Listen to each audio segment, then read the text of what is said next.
Sebetulnya UGM itu menarik diri dari polemik ijazah gitu. Karena nggak mungkin mereka mau mengatakan ini asli apa palsu kalau ijazahnya aja nggak pernah dilihat gitu loh kan. Itu aja kalau proses akademiknya aja banyak kejanggalan kan. Apakah Pak Jokowi benar?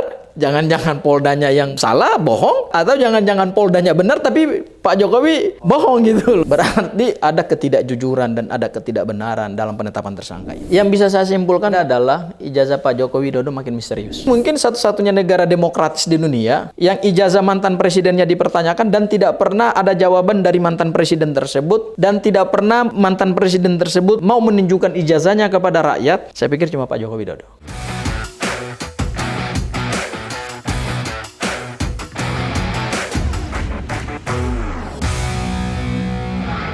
Dan itu akan lebih baik kalau pembuktiannya itu di pengadilan. Sehingga betul-betul akan kelihatan proses hukumnya, akan kelihatan adilnya, karena yang memutuskan adalah di pengadilan. Karena yang membuat ijazah saja sudah menyampaikan asli masih tidak dipercaya gimana. Yaitu forum yang paling baik untuk menunjukkan ijazah asli saya. Dari SD, SMP, SMA, universitas semuanya kan saya bawa. Assalamualaikum warahmatullahi wabarakatuh. Kembali bersama saya di Abraham Samad Speak Up. Netizen, hari ini saya menghadirkan tamu yang luar biasa. Ini sahabat saya, ini kolega saya. Juga kadang-kadang saya memanggilnya Adinda. Bung Abdul Ghafur Sangaji. Assalamualaikum. Waalaikumsalam Kanda Abraham Samad. Alhamdulillah. Waduh. Suatu kehormatan ini Kanda diundang di Abraham Samad Speak Up. Bung Abdul Ghafur Sangaji, netizen, ini adalah kuasa hukum Roy Suryo dan kawan-kawan. Oleh karena itu kita ingin mendiskusikan lebih jauh kelanjutan dari kasus Roy Suryo dan kawan-kawan. Kita lihat pihak UGM nih, rektornya. Siap Kanda. Ibu Ova Emilia ya, dia kembali membuat video pernyataan bahwa dia menegaskan dalam pernyataan itu bahwa Joko Widodo itu benar mahasiswa UGM dan bisa dilihat dari misalnya macam-macam lah arsip penerimaan mahasiswanya dan lain sebagainya. Kira-kira seperti itu gambarannya, sehingga dia mau katakan Joko Widodo adalah betul alumni UGM karena ada arsip kemahasiswanya dan lain sebagainya. Kalau menurut Bung Ghafur nih, apa sih makna dari pernyataan rektor UGM ini? Iya, pernyataan rektor UGM ini Kanda menurutku sebetulnya tidak menjawab hasil penelitiannya Mas Roy. Tidak menjawab? Tidak menjawab. Tidak menjawab hasil penelitiannya Mas Roy, Bang Rismond, dan Dr. Tipe. Mereka ini kan akademisi. Mereka ini kaum intelektual yang notabene juga alumni UGM. Mereka kan bikin penelitian. Dan penelitian itu basisnya pada kertas. Dan riset? Iya, dan riset ya. Riset ini kan basisnya pada kertas ya. Ya. Yang diduga oleh mereka palsu itu kan adalah ijazah fisiknya. Fisiknya ya, Kanda ya. Sementara yang dijawab oleh rektor itu menjelaskan proses akademik dari Pak Jokowi. Nah, saya mencermati betul Kanda, semua jawaban-jawaban dari pihak rektorat UGM terutama adalah Bu Rektor. Sudah beberapa kali lah. Dinda pikir ini bukan yang pertama ya. Ini sudah sekian kali. Dan kalau dilihat narasinya itu aja, pengulangan, repetisi lah ya. Diulang-ulang aja. Diulang-ulang aja. Tapi dari semua pernyataan-pernyataan Bu Rektor itu Kanda, sebenarnya ada satu keterangan yang ditunggu-tunggu rakyat. Termasuk saya juga, mungkin juga Kanda Abraham Samad juga menunggu. Yaitu adalah pernyataan terhadap status ijazah. Benarkah ijazah yang dipegang oleh Pak Jokowi itu adalah ijazah asli yang dikeluarkan oleh UGM?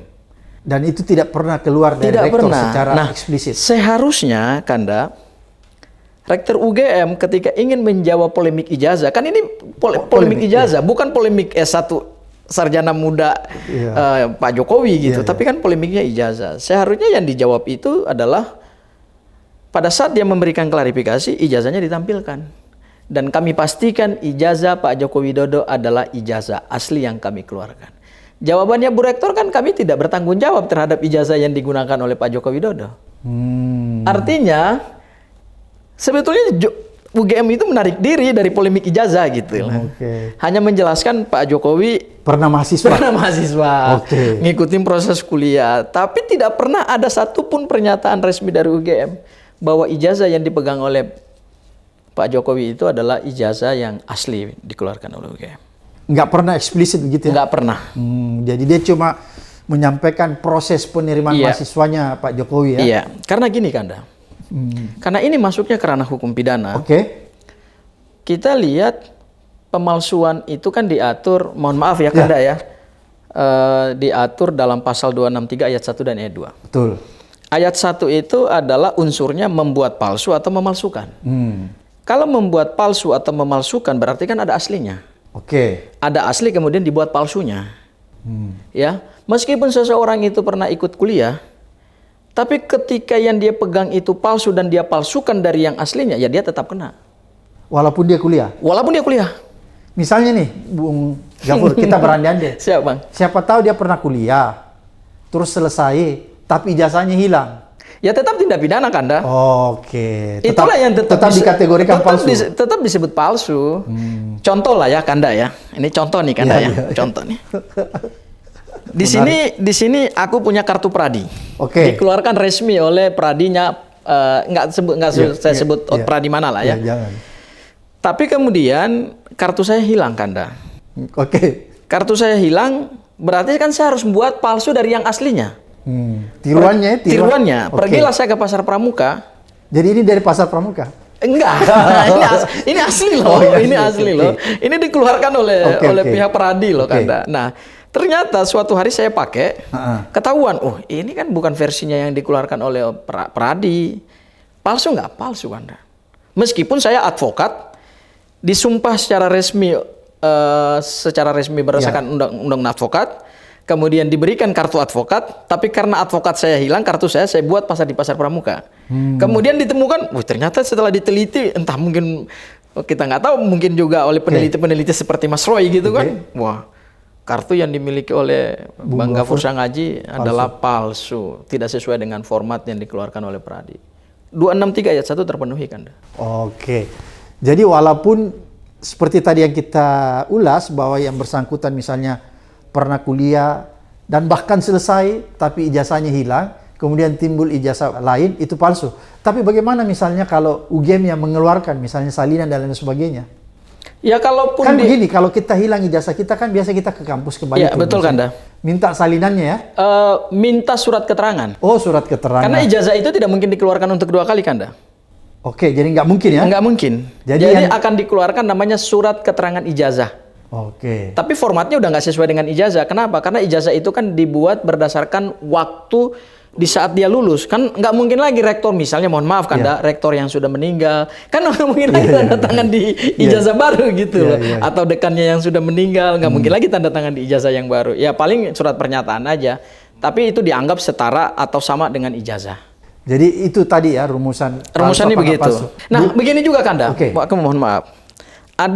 Bahkan kemarin saya amati juga pernyataan dari penasihat ahli Kapolri mengatakan begini. Oh iya. Kan yang penting pernah ikut kuliah, bahwa ijazahnya dibuat yang baru, kemudian karena hilang dibuat yang baru kan nggak ada masalah. Wah, saya juga kaget juga loh. Ini penasihat ahli Kapolri loh di ILC Bang. Kanda ngomongnya begitu. Dan bisa diputar kembali tuh. Saya kaget juga. Berarti membolehkan dong adanya pemalsuan dokumen. Membolehkan. Apa maknanya kira-kira itu Bang? Ya berarti mereka ragu. Bahwa ijazah yang ada di tangan Pak Jokowi itu benar-benar asli, yang versi UGM atau jangan-jangan bukan gitu loh Kanda. Jadi berarti penasihat Kapolri pun sudah mulai ragu? Ragu juga aku lihat Kanda. Nah, tapi gini Kanda. Ada jawaban dari teman-teman pembela Pak Jokowi, selalu mengatakan bahwa ini kan seperti mata uang ya, pembuktian mata uang. Pembuktian mata uang tuh kalau ada uang palsu beredar di masyarakat, kemudian ditanyakan kepada Bank Indonesia mengatakan asli, berarti selesai dong. Nah, analogi ini Kanda yang coba digunakan untuk membela Pak Jokowi, tapi menurut saya lemah secara argumentasi hukum. Kenapa lemah? Kenapa lemah? Kebetulan Kanda terhadap jawaban-jawaban itu saya pelajari betul bagaimana mekanisme pembuktian mata uang di Bank Indonesia. Saya bukalah namanya PBI, Peraturan Bank Indonesia nomor 12 tahun 2019 kalau nggak salah Kanda. Ya. Cara mainnya adalah terhadap mata uang yang diduga adalah mata uang palsu yang beredar, baik yang digunakan dalam perbankan mau digunakan dalam jual beli, maka syarat pertama adalah mata uang itu harus diserahkan kepada otoritas Bank Indonesia. Oh. Karena nggak mungkin keluar pernyataan itu asli atau palsu kalau Bank Indonesia nggak terima mata uangnya. Nah, dia terima mata uang, kemudian dia akan melakukan pengecekan terhadap dua hal, namanya ciri umum dan ciri fisik. Ciri umumnya seperti logo Garuda Indonesia, logo Garuda Indonesia, mohon maaf. Kemudian adalah nominal mata uangnya, kemudian pejabat Dewan Gubernur Bank Indonesia yang tanda tangan, ya. Dan ada ciri khususnya Kanda, yaitu kertas pengaman, benang, dan model uangnya. Nah itu kan harus diserahkan ke Bank Indonesia Kanda. Oke. Baru kemudian Bank Indonesia melakukan pemeriksaan fisik, dengan yang mereka punya, baru keluar hasil pernyataan keabsahan dari Bank Indonesia. Clearance-nya gimana, ini asli atau palsu.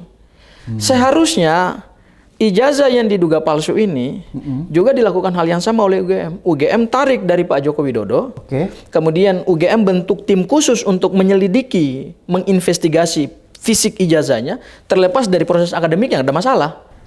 Ya, baru kemudian setelah itu keluar pernyataan clearance dari UGM bahwa setelah kami cek ijazah fisiknya Pak Joko Widodo ternyata asli atau palsu. Pernyataan itu harus keluar.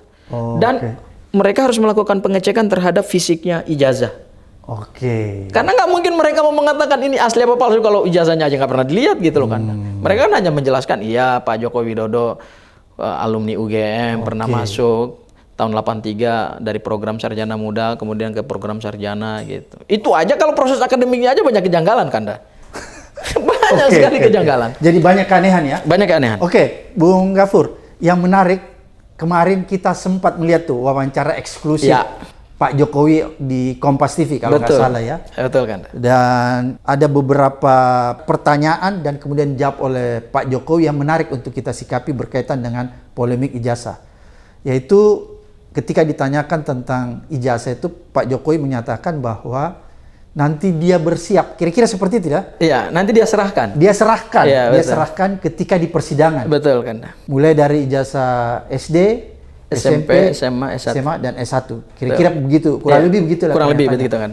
Dan itu eksklusif ya? Iya, eksklusif baru kemarin. Dan untuk pertama kalinya dia diwawancara khusus ya? Betul. Walaupun sebenarnya wawancara itu bukan temanya ijazah ya. Cuma disisipkan aja. Disisipkan. Pinter juga tuh si hostnya ya. Atau jangan-jangan memang sebenarnya wawancara eksklusif itu ingin menayangkan klarifikasi Jokowi tentang ijazah. Bisa juga begitu kan? Bisa juga.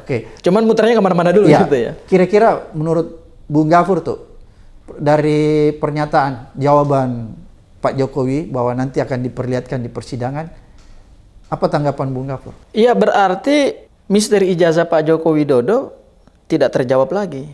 Kenapa tuh? Karena kalau ijazah itu ada di tangan Pak Joko Widodo sekarang, berarti ijazahnya nggak pernah disita dong. Padahal selama ini kan Polda Metro Jaya kan mengatakan bahwa itu sudah disita. Penetapan tersangka itu, mohon maaf Kanda, penetapan tersangka 8 anak bangsa. Ditersangkakan itu kan salah satunya berdasarkan barang bukti ijazah yang disita oleh penyidik Polda Metro Jaya. Dan penyitaan itu kan mohon maaf Kanda menggunakan pasal 39 KUHP.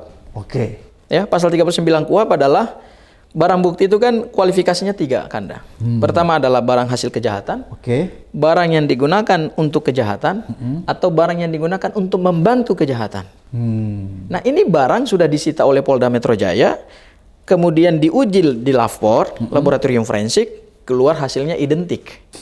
Iya kan? Nah, kalau barang bukti itu sudah di tangan penyidik, kan tidak bisa begitu saja keluar itu barang bukti.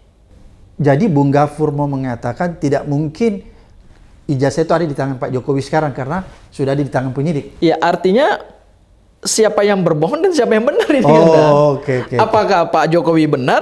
Jangan-jangan Poldanya yang salah, bohong, ya, memang belum menyita. Atau dia belum menyita, atau jangan-jangan Poldanya benar tapi Pak Jokowi bohong gitu loh. Ini kan jadi tanda tanya. Ini kan jadi pertanyaan kita semua Kanda.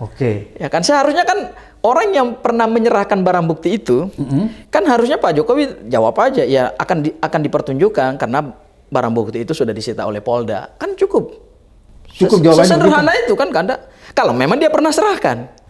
Tapi jangan-jangan memang itu jawaban yang genuine, memang nggak pernah dia serahkan gitu loh. Terus yang diperiksa di Polda Metro Jaya apa dong Kanda? So dasar penetapan tersangka ini apa?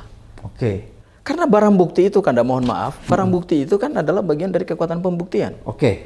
Ya, Kanda sebagai salah satu mantan ketua KPK yang saya pikir punya integritas ya, dan pernah membawa kejayaan KPK di era itu ya. Kan penetapan tersangka kasus korupsi di KPK kan juga pasti sangat hati-hati kan. Prudent. Dan sangat prudent dan sangat hati-hati, sangat due process of law gitu kan ya. Artinya kalau kita bicara soal penetapan tersangka kan minimal 2. Pertama ada alat buktinya, alat bukti di pasal 184 KUHP dan ada barang buktinya di pasal 39 KUHP. 2 ini kan bagian dari kekuatan pembuktian Kanda. Kalau kemudian bagian kekuatan pembuktian ini dijadikan sebagai dasar penetapan tersangka tapi ada barang bukti yang tidak pernah diperiksa dan disita, ya berarti gimana mempertanggungjawabkan hasil penetapan tersangka gitu loh Kanda. Oke, Bung Gafur, apakah ketika mendampingi klien Anda, siapa saja, Roy Suryo atau siapa saja, pernah nggak Bung Gafur sebagai penasihat hukum menanyakan tentang barang bukti ijazah itu? Saya mendampingi ada kurang lebih 4 klien ya. 2 yang penting sebenarnya, yaitu Mas Roy dan Pak Rizal Fadila. Di Pak Rizal Fadila itu, Pak Rizal Fadila ini kan aktivis ya, artinya orang cerdas gitu ya. Melawan gitu ya, melawan kezoliman, melawan ketidakbenaran gitu ya. Beliau tanya dulu kepada penyidik, Pak, saya sebelum jawab pertanyaan boleh nggak ditunjukin ijazahnya Pak Joko Widodo? Apa jawaban penyidik? Wah, lagi disita Pak. Dan lagi diperiksa di Lab 4. Kami nggak bisa serahkan. Tapi kemudian dilanjutin lagi dengan pertanyaan kedua, ada nggak berita acara penyitaan? Sebelum berita acara penyitaan kan ada penetapan pengadilan, ketua pengadilan dulu. Jadi itu juga nggak bisa dijawab oleh penyidik. Dia bilang ya ada sih, pasti ada gitu. Tapi nggak diperlihatkan. Nggak diperlihatkan kan. Itu pada saat dia nggak jawab bahwa ada di baris pada saat penyidikan sebelum penetapan tersangka. Penyidikan sebelum penetapan tersangka. Begitu pada saat penetapan tersangka, saya mendampingi Mas Roy. Ditanya juga hal yang sama, nggak bisa dijawab juga oleh penyidik. Alasannya? Ya di lapor. Udah disita, tapi di lapor nggak bisa ditunjukin. Nah tiba-tiba ada 2 hal yang aneh Kanda. Projo pernah dulu mengatakan di Solo, Pak Jokowi menunjukkan ijazahnya kepada mereka. Itu juga jadi pertanyaan kita juga kan. Iya, padahal sudah disita. Menurut polisi sudah disita. Okay. Yang terbaru Kanda, yang punya ijazah sendiri. Pak Joko Widodo tadi malam mengatakan, saya yang akan menyerahkan sendiri ke pengadilan. Loh, berarti yang disita ini apa gitu? Jadi tanda tanya ya? Tanda tanya. Saya pikir ini proses hukum yang ambigu gitu loh. Jadi kira-kira menurut Bung Gafur apa yang sedang terjadi nih kalau 1A, B, dan C? Ya artinya ada ketidakbenaran. Ada ketidakbenaran dalam menegakkan hukum. Kebenaran itu Kanda, mohon maaf, Kanda pasti lebih paham dari Dinda. Kebenaran itu kan selalu konsisten. Semua kebenaran itu kalau ditarik dalam satu rangkaian, itu kan semua pasti akan mengikuti jejak kebenaran. Tapi kalau kemudian pihak-pihak yang punya kewenangan dengan pihak yang punya perkepentingan seperti Pak Jokowi, kemudian keterangannya beda-beda, ya sebenarnya tanpa butuh ahli hukum pun masyarakat awam sendiri pun udah bisa mendebak gitu loh kan. Berarti ada ketidakjujuran dan ada ketidakbenaran dalam penetapan tersangka ini. Ada keanehan ya? Ada keanehan. Kalau kita bicara dari segi barang bukti. Yes. Bicara dari segi barang bukti. Kan Bung Gafur juga ini orang yang termasuk menjadi kuasa hukum. Ada permohonan yang masuk di KIP. Ya betul. Betul Kanda. Kemudian sudah berlangsung sidang. Betul. Ada perintah hakim juga dalam persidangan untuk kepada termohon untuk memperlihatkan. Ya, paling tidak bukti-bukti secara administratif tentang ijazah Pak Jokowi. Ada KPU hadir dan lain sebagainya. Ada UGM juga kalau nggak salah. Ada Polda juga kan. Bagaimana menurut kacamata Bung Gafur? Apakah persidangan di KIP itu semakin meyakinkan Anda bahwa ada sesuatu yang terjadi nih? Gini, tesisnya kan sederhana Kanda. Tesisnya adalah persoalan kita fisik ijazah. Kalau fisik ijazah ini dijawab dengan menunjukkan ijazah, saya pikir tidak perlu kita sampai terbelah seperti ini, anak bangsa terbelah, kemudian sampai badan-badan publik digugat, ya kan? Dan rakyat pun yakin saya juga yakin Kanda, rakyat juga tahu bahwa sebenarnya perkara ini sederhana kok. Sederhana ya. Dituntut dari awal Pak Jokowi tunjukkan aja ijazahnya. Tapi kenapa nggak pernah ditunjukin? Jangan dulu. Berarti kubunya Bung Gafur nih, Mas Roy Suryo, kalau Pak Jokowi sudah tunjukkan, sudah selesai. Selesai dalam arti Pak Jokowi telah melaksanakan tanggung jawab moralitas publiknya sebagai seorang negarawan. Oke. Gini Kanda, ijazah ini mohon maaf, ijazah ini bukan sembarangan ijazah. Kalau kita bicara pemalsuan ijazah, kan ada kepala daerah juga yang masuk penjara. Iya. Ada juga anggota DPR yang juga pernah tersandung kasus ijazah palsu. Itu banyak yang punya ijazah palsu Kanda. Tapi mohon maaf, meskipun ini selembar kertas, tapi yang punya ini kan bukan orang sembarangan Kanda. Mantan presiden. Mantan Presiden Republik Indonesia yang 2 dipilih periode. langsung oleh rakyat. Dan aku pernah pilih Pak Jokowi loh Kanda. 2 periode ya. Aku pernah pilih waktu gubernur DKI. Oh, termasuk Bung Gafur ya. Aku termasuk pilih. Oke. Karena aku tertarik. Iya. Ya namanya juga kan Iya, hak betul. demokrasi setiap orang ya Kanda ya. Iya. Tapi di pemilihan presiden aku pilih apa enggak itu rahasia aku. Iya, rahasia. Tapi di gubernur aku pernah milih dia Kanda. Nah ini ijazah adalah mantan presiden, mantan gubernur, mantan wali kota 2 periode. Oke. Kalau dalam ilmu hukum pidana Kanda, Oke. kalau ini kaitannya dengan pidana, ini kan yang disebut dengan delik propria. Delik propria itu adalah satu kualifikasi delik di mana orang yang diduga melakukan itu melekat di dalam dirinya adalah sifat-sifat khusus. Jadi dia punya kualifikasi di dalam diri pelaku tindak pidana itu, kualifikasi yang tidak dimiliki oleh orang pada umumnya. Kualifikasi khusus. Khusus. Oke. Makanya menariknya di situ Kanda. Iya. Nah, aku ingin menjawab yang di KIP Kanda. Oke. Karena ini tidak pernah dijawab oleh Pak Joko Widodo, kemudian tidak pernah dijawab juga oleh UGM terkait dengan validasi, Oke. validitas Oke. ijazah Pak Joko Widodo, maka Pak Bonatua sebagai salah satu ahli kebijakan publik, kemudian ada Bong Jowi ya, Oke. bongkar gerakan Mas Lukas. ya Mas Lukas itu ya, itu luar biasa Kanda. Dan selama kami bersidang di KIP Kanda, banyak sekali kejanggalan-kejanggalan muncul lagi. Jadi ijazah ini memang menimbulkan, semakin dibuka, semakin banyak kejanggalan Kanda. Jangan-jangan memang seperti yang dituduhkan oleh Mas Roy. Ijazah ini palsu. Jangan dulu, Bung Gafur. Kejanggalan apa yang Anda temukan di dalam persidangan di KIP itu? Kejanggalan pertama, Oke. KPU nggak pernah lihat ijazah asli Pak Joko Widodo. Itu eksplisit dia nyatakan. Nyatakan. Oke. Dan saya yang kejar saksinya. Di dalam persidangan, resmi. Dan saksi yang hadir itu adalah saksinya orang KPU. Oke. Saya kebetulan yang kuasa hukum, Ya. jadi sidang di situ. Saya tanya, pernahkah saudara saksi melakukan autentikasi terhadap ijazah Pak Joko Widodo? Nggak pernah. Nggak pernah. Nggak pernah. Jadi yang mereka terima itu cuman salinan yang dilegalisir. Dan mereka cuma checklist. Jadi begitu dapat dokumen, kemudian mereka lihat daftar calon presiden, persyaratan calon presiden, kemudian mereka checklist memenuhi syarat. Jadi verifikasinya sangat administratif Yes. ya? Bukan verifikasi faktual. Enggak, tidak pernah dilihat kebenarannya. Itu clear ya? Clear. Oke. Kejanggalan lain. Karena saya ada di situ kan. Iya, iya. Anda sebagai kuasa hukum Iya. kan? Oke. Yang kedua Kanda, KPU tidak pernah menyerahkan ijazah itu kepada ANRI. ANRI itu Arsip Nasional Republik Indonesia. Padahal ijazah ini Kanda sudah lewat masa retensinya. Retensinya itu maksudnya pada saat selesai digunakan, dia harusnya sudah diserahkan kepada lembaga arsip supaya disimpan sebagai bagian dari dokumen sejarah. Karena dia punya nilai guna sejarah. Iya, betul. Karena ini mantan presiden Kanda. Iya, iya. Ya, Bukan orang ini biasa. Bukan orang biasa. Ini lagi-lagi bukan karena nama Pak Joko Widodonya, bukan. Kalau orang biasa nggak perlu di Andri. Ya nggak perlu Kanda, cukup disimpan di rumah aja. Iya, iya. Ya, sama seperti mohon maaf, mungkin ada beberapa dokumen Kanda Abraham di KPK pasti ada, karena itu bagian dari nilai guna sejarah dan jejak sejarah lembaga negara. Masa retensinya kan 5 tahun Kanda. 5 tahun. Ya, dan tidak pernah diserahkan kepada ANRI, sehingga ijazah ini tidak punya jejak. Nggak bisa ditelusuri. Nggak bisa lagi ditelusuri. Oke. Nggak bisa ditelusuri. Jadi Andri sendiri pun mengatakan, ya kami nggak pernah, gimana kamu mau menyerahkan sebagai bagian dari informasi publik? Kami aja nggak pernah menerima ijazah itu. Oke. Jadi KPU cuma melakukan checklist ya? Checklist. Dan KPU nggak pernah menyerahkan itu ke Andri. Andri tolong simpen ya ijazah ini ya. Harusnya kan dia simpen kan? Walaupun itu cuma fotokopi ya? Ya, walaupun itu fotokopi Kanda. Tapi kan fotokopi yang punya nilai sejarah Kanda.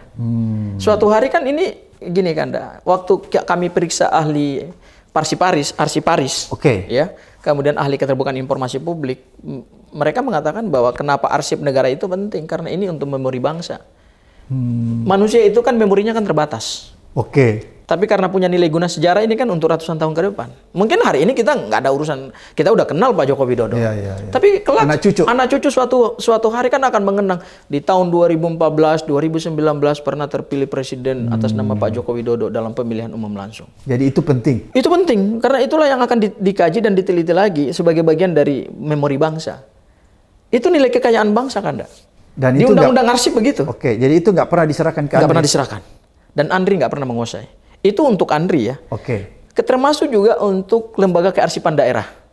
Kalau Andri itu untuk tingkat nasional.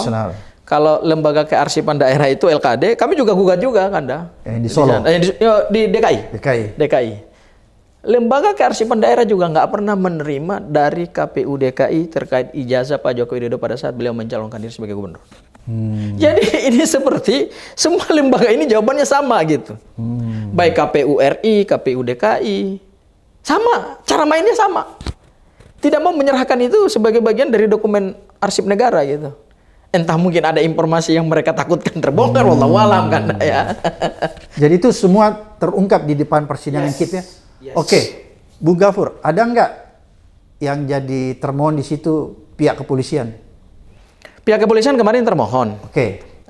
Cuman memang karena batas waktu pada saat kita mendapatkan keberatan itu, ya bisa dimohonkan kembali sih sebenarnya. Lebih kepada hukum formilnya aja kan.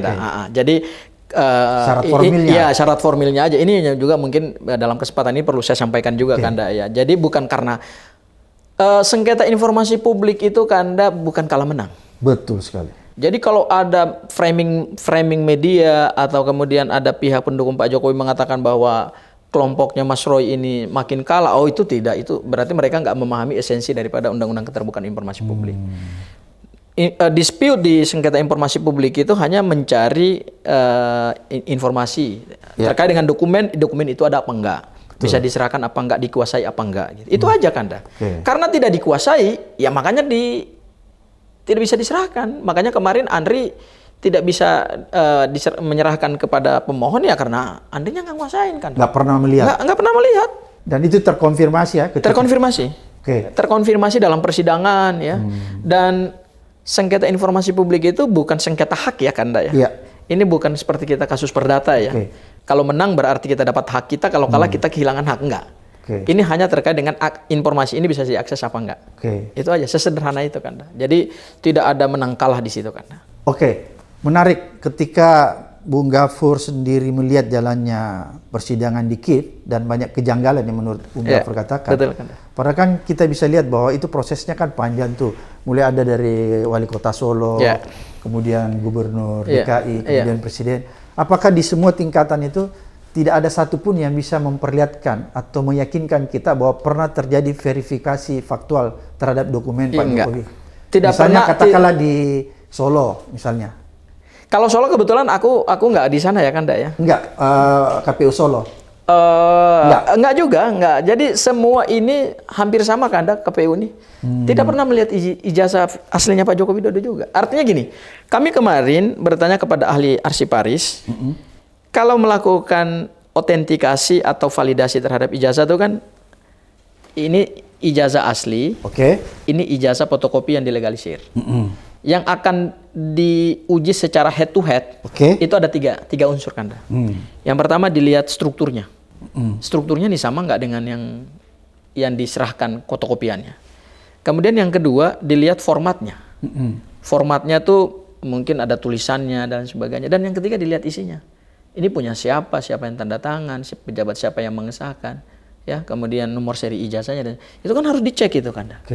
Berarti kan kalau tidak dilakukan begitu kan berarti ijazah apa saja kalau diserahkan lolos dong.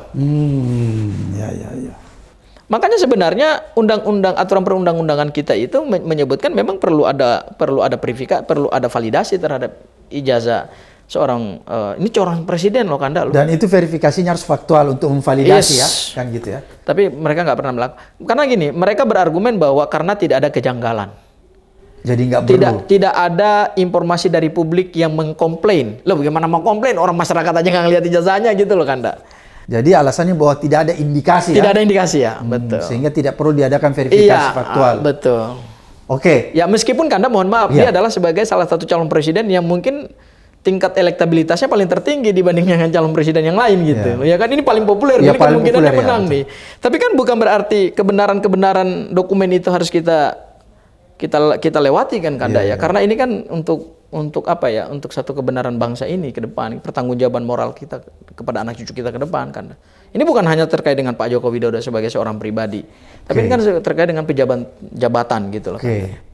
Dan ini akan menjadi presiden di kemudian hari. Iya, betul Kanda. Oke, Bung Gafur, kalau Anda mencoba melihat ya peristiwa kemarin tuh wawancara, kemudian wawancara yang Pak Jokowi berjanji bahwa akan memperlihatkan nanti kelak di persidangan, kemudian fakta di persidangan KIP, kemudian pemeriksaan di Polda. Apa yang Anda bisa garis bawahi dari ketiga peristiwa ini? Yang bisa saya simpulkan Kanda adalah ijazah Pak Joko Widodo makin misterius.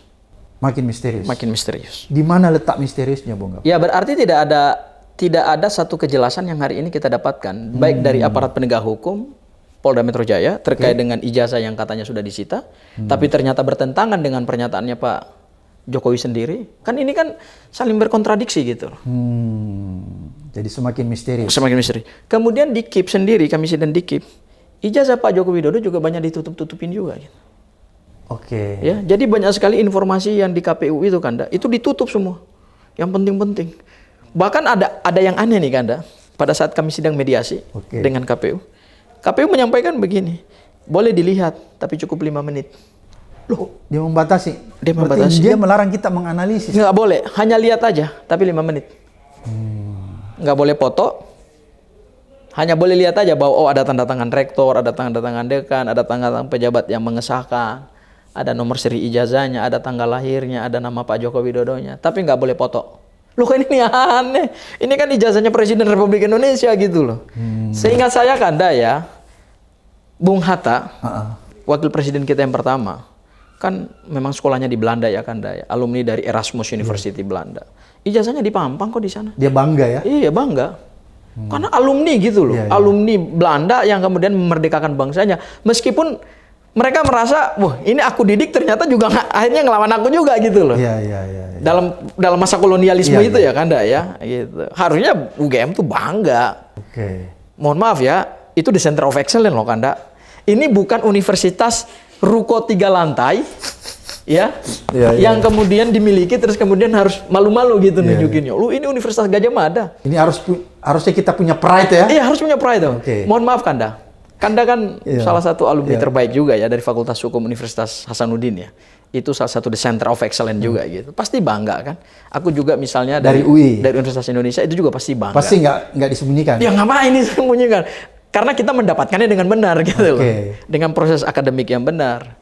Ya, tapi kalau orang nggak bangga kan berarti itu jadi pertanyaan gitu. Berarti ada apa gitu ya. Jadi itu yang menurut analisis Bung Sangaji ada sesuatu, something wrong. Ya, sampai hari ini keraguan publik terhadap kebenaran ijazah Pak Joko Widodo dan hasil penelitian Mas Roy tidak bisa dijawab oleh penetapan tersangka ini. Bung Sangaji, apa yang kita bisa petik dari peristiwa ini sebenarnya? Kalau menurut saya dari polemik ini? Iya, betul Kanda. Mungkin kalau bisa ini menjadi satu peristiwa satu-satunya untuk perjalanan bangsa kita ke depan. Sepemahaman aku atau sebatas pengetahuan aku Kanda, satu-satunya ijazah bukan hanya di Indonesia ya. Kalau Indonesia memang ini satu-satunya, tapi mungkin di seluruh dunia lah. Satu-satunya ijazah mantan presiden di suatu negara demokratis, nggak tahu kalau negara otoriter ya. Kalau negara otoriter it's fine gitu, karena negaranya otoriter gitu kan. Apa aja bisa direkayasa gitu oleh kekuasaan. Tapi mungkin satu-satunya negara demokratis di dunia yang ijazah mantan presidennya dipertanyakan dan tidak pernah ada jawaban dari mantan presiden tersebut dan tidak pernah mantan presiden tersebut mau menunjukkan ijazahnya kepada rakyat. Saya pikir cuma Pak Joko Widodo.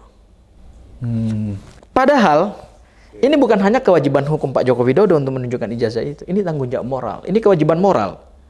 Ini kewajiban seorang mantan presiden yang dahulu ketika berkampanye Kanda meminta-minta suara rakyat, memohon-mohon suara rakyat dengan berbagai macam kerendahan hatinya, meskipun pada akhirnya itu cuma kamuflase gitu. Itu kan bagian dari campaign untuk mendapatkan dukungan rakyat. Sekarang rakyat berubah menagih Janji. kejujuran dia. Itu intinya sebenarnya. Itu intinya itu. Jadi ini bukan, mohon maaf, ini bukan hanya sekedar kewajiban hukum. Kalau kewajiban hukum, ya memang pada akhirnya Pak Jokowi akan berlindung di balik kaidah-kaidah hukum dan narasi-narasi hukum seperti yang dilakukan oleh para pendukungnya gitu. Tapi ini adalah kewajiban moral. Tapi ini kewajiban moral. Ini bukan orang sembarangan orang. Mungkin kalau ijazah saya dipertanyakan, ya buat apa juga kan? Nggak penting juga gitu. Iya. Mungkin kalau sahabat saya yang lain seperti Mas Roy ijazahnya dipertanyakan, kan nggak penting juga untuk ditunjukkan. Karena kami bukan pejabat publik. Oke. Ya kan? Mungkin kalau Kanda kayak Kanda Abraham, Jadi it's okay, berarti Anda gitu. mau katakan sebenarnya polemik ini bukanlah polemik antara Roy Suryo CS dan Enggak. Pak Jokowi. Bukan Enggak. itu ya? Terlalu sempit kan? Selalu sempit. Ini adalah polemik antara Pak Joko Widodo dengan rakyatnya yang pernah dia pimpin dan rakyatnya yang pernah milih dia sebagai presiden. Itu esensinya di situ. Jadi bukan antara Pak Jokowi dan Roy Suryo CS. Ya kalau kemudian kita sempitkan ini persoalan Pak Jokowi dengan Roy Suryo, ya pada akhirnya kan kita akan diadu sebagai anak bangsa. Gitu. Iya kan? Padahal ini persoalan yang lebih besar ya. Persoalan yang lebih besar karena ini menyangkut akuntabilitas dan integritas seorang mantan presiden. Yang pernah dipilih oleh rakyat, pernah berkampanye, rakyat Indonesia, tolong pilih aku. Begitu aku terpilih menjadi presiden, aku akan lakukan ini dan itu. 10 tahun dia memimpin republik. Tapi begitu selesai dia memimpin republik, ijazahnya dipertanyakan. Sekarang rakyat berbalik menagih kejujuran dia, dan dia nggak jujur terhadap rakyat. Dan ini seperti permainan yang nggak selesai. Ya akhirnya kita mafhum ya Kanda ya. Jangan-jangan memang hasil penelitian Mas Roy itu nggak bisa dibantah. Dan Bang Rismon itu nggak bisa dibantah. Jadi akhirnya nanti pada akhirnya kita bisa berkesimpulan ke arah sana ya. Ya kita akan kesimpulkan di situ. Kenapa bisa disimpulkan seperti itu? Meskipun belum ada proses pembuktian hukum dan kalaupun kita nggak tahu ini proses hukumnya akan seperti apa, kalaupun ini dihentikan, wallahu alam akan seperti apa, ya kan? Kalaupun ini kita masuk ke fakta persidangan kemudian juga nggak terbukti, ya ini menurut saya Kanda pada akhirnya ijazah ini telah menjadi bagian dari titik noda hitam sejarah kita. Noktah merah. Noktah. Titik hitam. Noktah hitam. Ya, titik hitam inilah yang kita berharap ke depan Kanda tidak boleh lagi terulang. Oke. Ya, jadi jangan pernah lagi kita mempercayai seseorang yang kemudian datang dengan janji-janji manisnya untuk menyita perhatian publik, meminta dukungan rakyat hanya dengan janji-janji manis. Tapi kemudian orang ini identitasnya dipertanyakan. Jangan lagi saya berharapkan dan mudah-mudahan republik ini kan ratusan tahun ke depan. Mungkin juga bisa ribuan tahun, mungkin juga bisa jutaan tahun ke depan. Ya, jangan lagi terulang kasus seperti ini kan. Ini bagian dari sejarah penting bagi bangsa ini. Meskipun dibuktikan atau tidak ijazah ini asli atau palsu, tetapi ini telah menjadi bagian dari titik noda sejarah bangsa. Oke, luar biasa Bun Sangaji ini apa yang disampaikan. Mudah-mudahan mencerahkan kita semua ya. Insya Allah kan. Kemudian mengedukasi kita semua agar supaya kita bisa melihat nih kebenaran yang ada di depan mata kita. Karena Siap, lewat Kanda. kebenaran inilah kita akan bisa membuka misteri ini. Siap Kanda. Sampai ketemu di episode berikutnya di Abraham Samad Speak Up.